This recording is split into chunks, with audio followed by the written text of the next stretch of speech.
Hello and welcome to my YouTube channel. जैसे कि आपको पता है, हमने इससे पहले जेंडर इनइक्वालिटी को समझा and now we will understand the concept of gender issues. तो इस वीडियो में हम क्या सीखेंगे? इस वीडियो में हम वो चीज़ें सीखेंगे कि जेंडर की क्या क्या इश्यूज हैं, उनकी क्या क्या प्रॉब्लम्स है, ठीक है। और जेंडर इश्यूज की अंडरस्टैंडिंग क्या है, जेंडर इशू क्या होता है, उसके बाद क्या क्या इश्यूज हैं और इन इश्यूज को कैसे कैसे एड्रेस किया गया।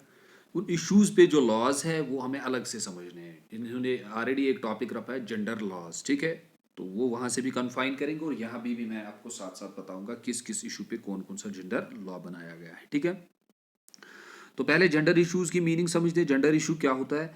जेंडर इश्यूज का मतलब होता है इंक्लूड ऑल द एस्पेक्ट्स, वो सब एस्पेक्ट्स एंड कंसर्न्स, वो कंसर्न्स रिलेटेड टू विमेन, जो किसके रिलेटेड होते हैं? विमेन के रिलेटेड होते हैं। Main lives when and women के रिलेटेड जो इश्यूज हैं एंड सिचुएशंस इन सोसाइटी, जो सिचुएशंस है सोसाइटी में, ठीक है। जो भी इश्यूज, जो उनके एस्पेक्ट्स हैं और उनके कंसर्न्स हैं, ये चीजें, ठीक है।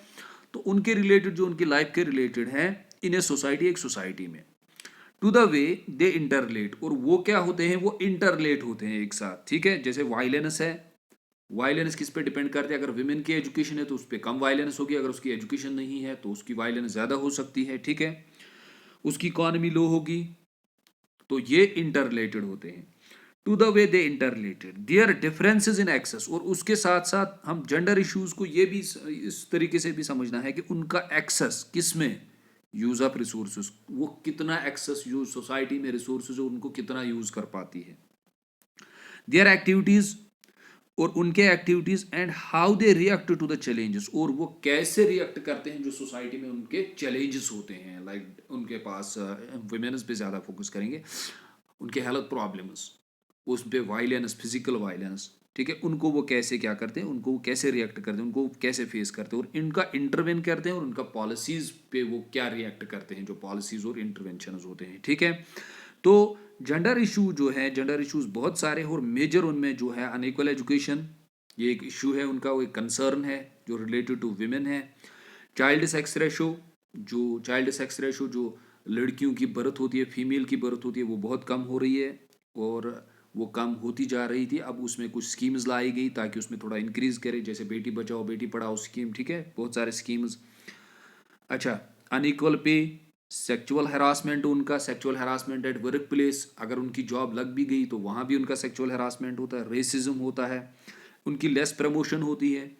हेल्थ के उनके इश्यूज होते हैं, न्यूट्रिशन के उनके, क्योंकि उनको एक सर्टन स्टेज में एक अच्छा एक बैलेंस्ड डाइट चाहिए, उनके खिलाफ वायलेंस। तो इन सब को हम क्या बोलते हैं? जेंडर इश्यूज बोलते हैं, ठीक है। और ये इंटर रिलेटेड होते हैं। चलिए वन बाय वन इनको समझते हैं। नंबर वन पे अनइक्वल एजुकेशन, कि उनमें जो एजुकेशन होती है वो अनइक्वल होती है। कि मेन जो हैं, जो हमने पिछले स्लाइड में भी समझा था कि विमेन जो ओवरऑल एजुकेशन है, वो इंडिया की ओवरऑल एजुकेशन जो विमेन है, उनका जो रेट है वो बहुत लो है और एज कंपेयर टू मेन, ठीक है। तो India's education landscape is extremely unequal, India की जो एजुकेशन सिस्टम है उसको, वो लैंडस्केप जो है इंडिया की, वो एक्सट्रीमली अनइक्वल है, वो इक्वल नहीं है। वो वुमेन्स को उतनी एजुकेशन नहीं है जितनी कि उनके पास है, मेल के पास है, ठीक है। These inequalities manifest themselves in the form of differences, ये क्या डिफरेंसेस क्रिएट करती है? Based on the caste, class and in some case of gender, ठीक है। तो अगर आप एजुकेशन को समझेंगे एमंग मैन एंड वुमेन, वो विमेन एजुकेशन में पीछे क्यों है? उसके बहुत सारे काजेस हैं। प्रेफरेंस ऑफ मेल, कि पेरेंट्स जो है, फैमिली जो है, वो मेल को प्रेफर करती है। नंबर सेकंड, अगर हम उसका रीज़न देखें, इकोनॉमी, अगर पेरेंट्स के पास ज़्यादा इकोनॉमी नहीं है, वो प्रेफर करते हैं कि उसको पढ़ाना, मेल को प्रेफर करते हैं पढ़ाना, क्योंकि उनको पता है कि ये हमारे घर में ही रहेगा तो इसकी इकोनॉमी हमें ही मिलेगी। लड़की जो है उसकी उसके बाद शादी होगी तो दूसरे घर में जाएगी, वो भी उसका काज है, ठीक है। प्रेफरेंस ऑफ मेल, तो बहुत सारे काजेज है इसकी।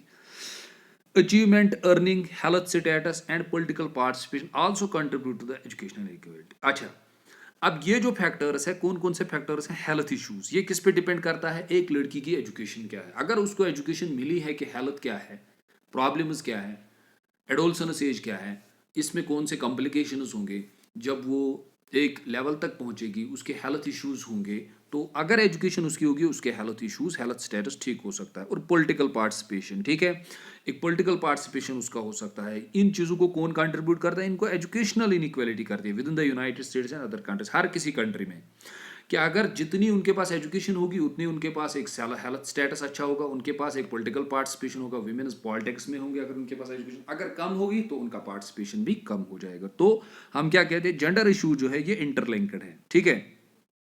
देन हम क्या कहते हैं, सेकंड जो है जेंडर इशू, वो है child sex ratio. Child sex ratio का मतलब होता है the child sex ratio is defined as a number of females per 1000 males in the age group, यानी 0 to 6। इसका मतलब सिंपल ये है कि अगर एक कंट्री में 1000 मेल की बर्थ हो रही है तो फीमेल की कितनी बर्थ हो रही है उस टाइम पे, एक साल में। अगर 1000 मेल की बर्थ हो रही है तो फीमेल्स की कितनी बर्थ हो रही है एज कंपेयर टू मेल। तो उसी को हम कहते हैं सेक्स रेशो, ठीक है, समझ आया। देन एज पर सेंसस अगर हम 2011 देखेंगे तो जो जेंडर रेशो है आप इंडिया का वो 943 है। इसका मतलब अगर मेल 1000 बच्चे पैदा हो रहे हैं तो फीमेल्स कितनी हो रहे हैं, 943 ही पैदा हो रही है। इसका मतलब क्या है, इसका मतलब है ये एक जेंडर इशू है। These are there are 949 females to the 100 males in the rural areas. अच्छा, रूरल एरियाज में क्या है, रूरल एरिया में 4949 ही है, ठीक है। While in the urban areas there are 929 male females as compare to female. तो शहरों में तो खाली 929 ही है, ठीक है। तो इसमें रूरल अर्बन में भी वेरिएशन है। तो ये क्या है, एक जेंडर इशू है, एक जेंडर कंसर्न है। जैसे इस तरह से इन्होंने जेंडर सेक्स रेशो जो चाइल्ड CSRI की रिपोर्ट के मुताबिक 2011 में 918 थे, फिर 927 है, अब 949 थी। तो पहले ये कितनी थी, सॉरी 1991 में 940 थी, फिर डिक्रीज हो गई 927 पे पहुंचे और 2011 में 918 पे पहुंचा। ये क्यों पहुंचा, इसके भी काजेज हैं।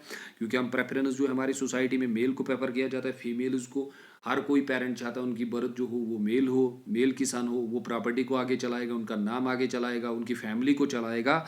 सो जिसे हम बोलते हैं पेट्रियार्कल सिस्टम, ठीक है। पेट्रियार्कल सिस्टम हमारा है। मेट्रियार्कल उसका अपोजिट होता है। मेट्रियार्कल सिस्टम का मतलब होता है प्रेफरेंस ऑफ गर्ल चाइल्ड, ठीक है।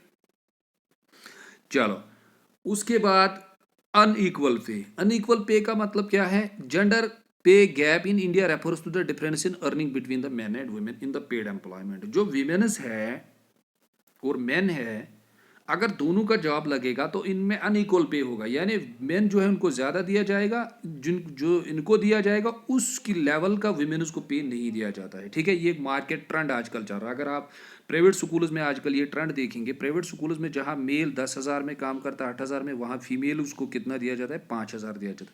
डिस्पाइट कि उसके उतने क्लासेस होंगे, उतना टाइम उसको स्कूल में गुजारना होगा, लेकिन उसको क्या दिया जाता है, वो उसको दिया जाता है, ठीक है। तो उसके साथ साथ क्या कोई आर्टिकल है, Indian constitution recognise the principles of equal pay for equal work for both and men women, right to work through the article 39D and 41। वहाँ कंसिडर किया जाता है, यानी equal pay for equal work दे दो, ठीक है। Racism एक issue है। रेसिज्म एक जेंडर इशू कैसे है, रेसिज्म होता है are the physical qualities that one inherit biologically serve as a way of self identification for other group. Racism is the theory that one race, आप एक race को superior करते हो और अदर रेस को क्या करते हो, उनको क्या बोलते हैं, ये इन्फीरियर है। किस बेसिस पे, कास्ट, क्रीड, इथनिसिटी, ऑरिजिन के बेस पे, ठीक है। रेसिज्म चल रहा है या जेंडर के बेस पे कि जो मेन है वो सुपीरियर है, जो विमेन है वो इन्फीरियर है, ठीक है। ये स्टेटस दिया जाता है सोसाइटी में, ठीक है। तो ये भी एक जेंडर इशू कंसर्न है, सॉरी। उसके बाद हमने क्या कहा, उसके बाद हमने कहा आर्टिकल 51 क्या कहता है, that there should be no discrimination. Article 51 कहता है कि डिस्क्रिमिनेशन नहीं होना चाहिए on the basis on the grounds of religion, race, caste, sex या बर्थ ऑफ प्लेस, आप कहाँ भी हुए, इस सबको कंसिडर इक्वल किया जाता है। लेकिन डिस्पाइट दीज कॉन्स्टिट्यूशनल प्रोविजंस कि इंडियन सोसाइटी में सेटल ये चीज़ें, जेंडर इशूज जो हैं ये चीज़ें प्रैक्टिस होती है और ये इशूज अभी भी एग्जिस्ट करते हैं, ठीक है। उसके बाद में क्या समझना है, उसके बाद सेक्सुअल हरासमेंट, ये भी एक बड़ा इशू है। सेक्सुअल हरासमेंट कॉमन है, जैसे sexual harassment involve in appropriate promises rewarding in exchange for sexual favour. क्या कोई लड़का लड़की को कहता है तुम मुझे सेक्सुअल फेवर करो, या सेक्सुअल बिहेवियर या ओफेंस उनके साथ सेक्सुअल हरासमेंट करता है, ठीक है, ह्यूमिलेटिंग करता है, इंटिमेटिंग कर, या आर यूज ऑफ एक्सप्लिसिट और इम्प्लिसिट सेक्सुअल ओवरट्यून्स, ठीक है। ए women is sexually harassed every 12 minutes. एक विमेन जो है वो हरास होती है कब? 12 मिनट्स के बाद एक विमेन सेक्सुअली हरास होती है। यानी कि हम जब से लेक्चर ले रहे हैं, इस लेक्चर के दौरान एक विमेन को सेक्सुअली हरास किया होगा, ठीक है, एवरी 12 मिनट्स, ठीक है। अच्छा, फिर our constitution law sexual harassment violates the fundamental rights of gender inequality. अगर कहीं पे भी जो जेंडर इनइक्वालिटी का फंडामेंटल राइट है, right to life dignity under article 14, 15, under article 21 of the constitution respectively, ठीक है।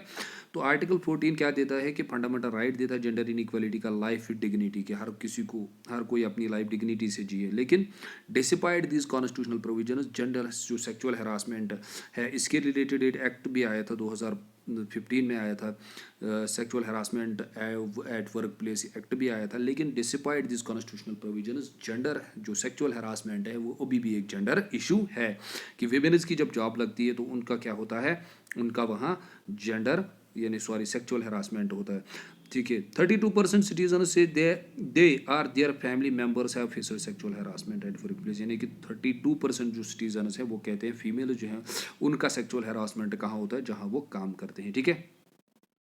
ओके, लेस प्रमोटेड, उनको प्रमोट कम किया जाता है। 85% of Indian women say they have missed out a raise promotion और work offer because their gender. कि 85% India में कहती हैं कि हमारा कभी हमारा प्रमोशन ही नहीं हुआ, वो रोका गया वर्क में, उसको मिस, हमने मिस उसको किया। क्यों मिस किया? It is because of the कि हमारी जेंडर फीमेल होने की वजह से, ठीक है। This is marked highly then the region average. अगर आप रीजन वाइज फिर उसको स्टडी करोगे तो वो 60% से ज़्यादा ही चला जाता है, ठीक है। हेल्थ एक जेंडर इशू है। Indian women have high mortality rates, Indian womens में अभी भी हाई मोर्टेलिटी रेट्स हैं, ठीक है। पर्टिकुलरली कब? जब उनका चाइल्ड होता है, यानी जब छोटी बच्चियां होती है, in their productive years. The health of Indian women is, वो है किसके साथ? वो जो इंडियन वुमेन्स है उनका जो हेल्थ इश्यूज है जब वो बचपन में होती है, उसके बाद जब उनका प्रेगनेंसी का टाइम होता है, अभी भी जो है वो क्या है, वो बहुत डाउन है, उसमें अभी भी प्रॉब्लम्स है, उनकी डेथ अभी भी हो रही है, ठीक है। Nutrition in India south Asia, gender discrimination one of the most significant underlying factor for poor nutrition. Poor nutrition यानी उनको जो फूड चाहिए उनके हेल्थ के रिलेटेड, जब उनकी क्या होती है, जब उनका सेक्सुअल डेवलपमेंट होता है, ठीक है, जब वो प्यूबर्टी को पहुंचती है तो उस टाइम उनको कुछ ऐसे न्यूट्रिएंट्स, ऐसा बैलेंस डाइट चाहिए जिसकी वजह से वो उनकी बॉडी जो है वो फिट रहे। लेकिन उनकी जो प्रॉब्लम्स है उनको वो वाला बैलेंस डाइट नहीं मिलता है। तो access food nutrition limited time control over access to the sanitation, और सैनिटेशन खासकर उनके लिए जो बहुत ज़रूरी होती है वो उनको नहीं मिल पाता है, ठीक है। ये भी एक जेंडर इशू है। फिर हम कहते हैं वायलेंस। वायलेंस आकर is about 35% of womens globally, 35% violence होता है, ठीक है। यानी 26% reported having experience physical violence. 26% women जो है वो क्या कहती हैं, उन्होंने एक्सपीरियंस किया है, उनके साथ फिजिकल वायलेंस हुआ है, उनके पति ने किया है, उनकी लाइफ में हुआ है, उनके घर वालों ने किया है। The prevalence could be high at 45%, indicates the data of Uttar Pradesh. और सबसे ज़्यादा जो कहाँ होता है वो 45% इंडिया में, इंडिया के उत्तर प्रदेश में होता है 45%। तो ये कुछ जेंडर इशूज़ हैं, जेंडर कंसर्नस हैं, जो मेन जेंडर इशूज़ हैं इंडियन सोसाइटी में, जो हमें समझने थे कि जेंडर इश्यूज़ क्या होते हैं, इनका मतलब क्या होता है। ये जेंडर इश्यूज़ है, और इन जेंडर इश्यूज़ को कवर अप करने के लिए उसके बाद जो हम लॉज पढ़ेंगे वो इन्हीं के रिलेटेड हमें पढ़ने हैं, ठीक है। ओके, ये बहुत ईजी है, उतना टफ नहीं है।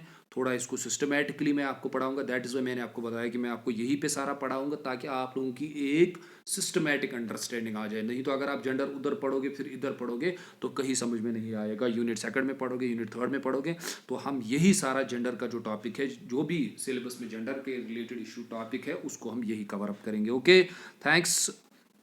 वीडियोस को लाइक करते रहिए और कमेंट्स करते रहिए और दुआओं में याद रखिए, ठीक है। और कल जो हमारे कुछ यहाँ हिंदू कम्युनिटी के भी बच्चे हैं, कल उनकी होली है, तो हम उनको हैप्पी होली कहते हैं। और अपने मुस्लिम कम्युनिटी भाइयों बहनों को मैं गुजारिश करता हूँ कि वो अपने दुआओं में याद रखें। Okay, thanks.